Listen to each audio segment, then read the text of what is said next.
Bharat America trade deal କିଏ କରିଥିଲା? ମୋଦି ତ ଆମେରିକା ଯାଇନଥିଲେ, ତାହେଲେ କିପରି ଫାଇନାଲ ହେଲା ଟ୍ରେଡ୍ ଡିଲ୍? କିଏ କଲା ଏଥର ଦସ୍ତଖତ? ଜାଣନ୍ତୁ ସମ୍ପୂର୍ଣ୍ଣ ଖବର। ଏବଂ ଚ୍ୟାନେଲ ପ୍ରଥମ ଥର ଆସିଥିଲେ এই ଚ୍ୟାନେଲକୁ ଗୋଟେ ସବସ୍କ୍ରାଇବ୍ କରି ରଖନ୍ତୁ।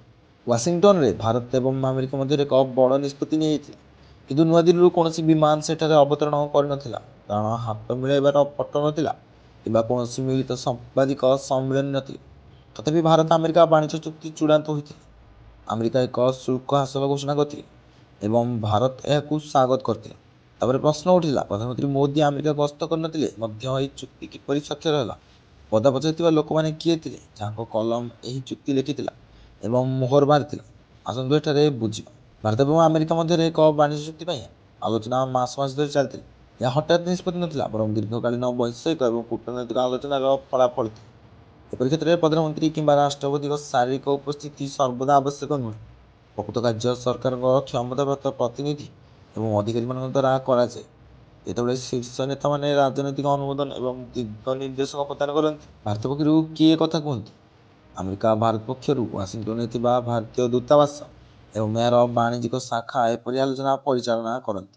ଏହି ଶାଖାରେ ନିଯୁକ୍ତ ଅଧିକାରୀମାନେ ଭାରତର ବାଣିଜ୍ୟିକ ସ୍ୱାର୍ଥକୁ ପ୍ରତିନିଧିତ୍ୱ କରନ୍ତି। ସେମାନେ ଆମେରିକୀୟ ପ୍ରଶାସନ, ଆମେରିକୀୟ ବାଣିଜ୍ୟ ପ୍ରତିନିଧି ଏବଂ ପ୍ରାସଙ୍ଗିକ ଏଜେନ୍ସିଗୁଡ଼ିକ ସହିତ ସିଧାସଳଖ ଯୋଗାଯୋଗ ବଜାୟ ରଖନ୍ତି। ଶୁଳ୍କ, ଆମଦାନୀ ରପ୍ତାନି ନିୟମ ଏବଂ ବଜାର ପ୍ରବେଶ ଭଳି ପ୍ରସଙ୍ଗ ଉପରେ ଆଲୋଚନା ଏହି ସ୍ତରରେ ହୁଏ।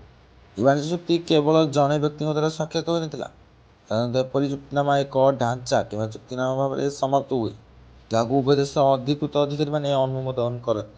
ଭାରତ ପକ୍ଷରୁ ବାଣିଜ୍ୟ ମନ୍ତ୍ରଣାଳୟ, ବୈଦେଶିକ ବ୍ୟାପାର ମନ୍ତ୍ରଣାଳୟ ଏବଂ ଆମେରିକାର ଅବସ୍ଥାପିତ ବରିଷ୍ଠ ବାଣିଜ୍ୟ ପ୍ରତିନିଧିମାନେ ଦଲିଲଗୁଡ଼ିକୁ ଚୂଡ଼ାନ୍ତ କରିଥିଲେ। ଆମେରିକୀୟ ପକ୍ଷରୁ ଆମେରିକା ବାଣିଜ୍ୟ ପ୍ରତିନିଧିଙ୍କ କାର୍ଯ୍ୟାଳୟ ଏବଂ ପ୍ରାସଙ୍ଗିକ ବିଭାଗଗୁଡ଼ିକ ଏଥିରେ ରାଜି ହୋଇଥିଲେ। ପ୍ରଧାନମନ୍ତ୍ରୀ ନରେନ୍ଦ୍ର ମୋଦିଙ୍କ ଭୂମିକା ରଣନୈତିକ ଏବଂ ରାଜନୈତିକ ଉଭୟ ଥିଲା। ସେ ପୂର୍ବରୁ ସ୍ପଷ୍ଟ କରିଥିଲେ ଯେ ଭାରତ ଏହାର ସ୍ୱାର୍ଥ ସହିତ ସାଲିସ କରିବ ନାହିଁ, କିନ୍ତୁ ସହଯୋଗ କରିବାକୁ ପ୍ରସ୍ତୁତ। ଯେତେବେଳେ ଆମେରିକା ରାଷ୍ଟ୍ରପତି ଶୁଳ୍କ ହ୍ରାସ ଘୋଷଣା କଲେ, ପ୍ରଧାନମନ୍ତ୍ରୀ ମୋଦି ଏହାକୁ ସର୍ବକାଳୀନ ଭାବରେ ସ୍ୱାଗତ କଲେ।